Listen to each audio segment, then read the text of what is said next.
வணக்கம். All in one zone devotional சேனலுக்கு உங்களை அன்புடன் வரவேற்கிறேன். இன்றைக்கி நம்மளுடைய சேனலில் தெய்வீக திருமணங்களை பற்றி பார்க்கலாம். பங்குனி மாதத்தில் நடக்கின்ற தெய்வீக திருமணங்கள் பற்றி நாம் விரிவாக பார்க்கலாம். எந்தெந்த தெய்வங்களுக்கு திருமணம் நடந்தன என்பதை பற்றி நாம் இன்றைக்கி நம்மளுடைய சேனலில் பார்க்கலாம்.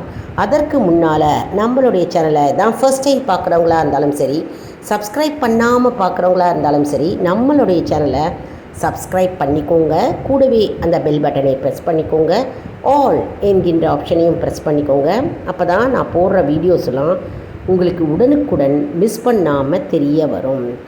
நாம் நிறைய ஆன்மீக தகவலை கொடுத்து கொண்டே வருகிறோம். நாம ஜபங்கள், மந்திர ஜபங்கள் மற்றும் பரிகாரங்களை கொடுத்து கொண்டே வருகிறோம். அந்த வரிசையின்படி நாம் இன்னைக்கு தெய்வீக திருமணங்களை பற்றி நாம் விரிவாக பார்க்கலாம். நம்ம வீடியோவை கடைசி வரைக்கும் முழுமையாக பாருங்கள், ஸ்கிப் பண்ணாமல் பாருங்கள். அப்போ தான் உங்களுக்கு டவுட்ஸ் இல்லாமல் புரிய வரும். இந்த பங்குனி மாதத்தில்தான் பார்வதி பரமேஸ்வரன் திருமணம் நடந்தது.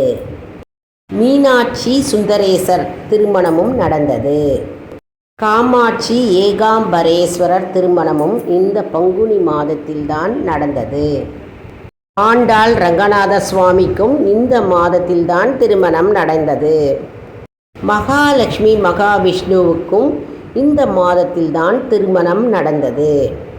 ஸ்ரீராமர் சீதா தேவிக்கும் இந்த மாதத்தில்தான் திருமணம் நடந்தது. முருகன் தெய்வ யானைக்கும் இந்த மாதத்தில்தான் திருமணம் நடந்தது.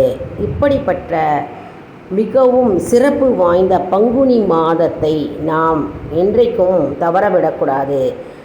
எல்லா தெய்வங்களுக்கும் திருமணம் நடந்து முடிந்த இந்த மாதத்தில்தான் மிகவும் சிறப்பு வாய்ந்த மாதமாகும்.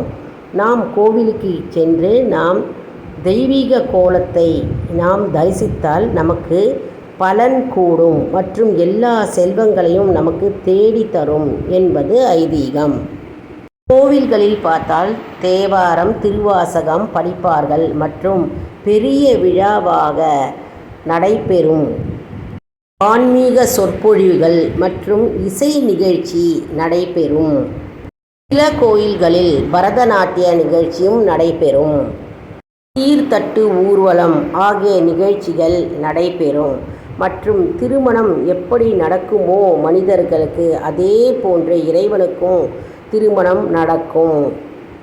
குறிப்பாக சொல்லப்போனால் பங்குனி மாதத்தில் பங்குனி உத்திரத்தன்று தெய்வீக திருமணங்கள் நடைபெறும்.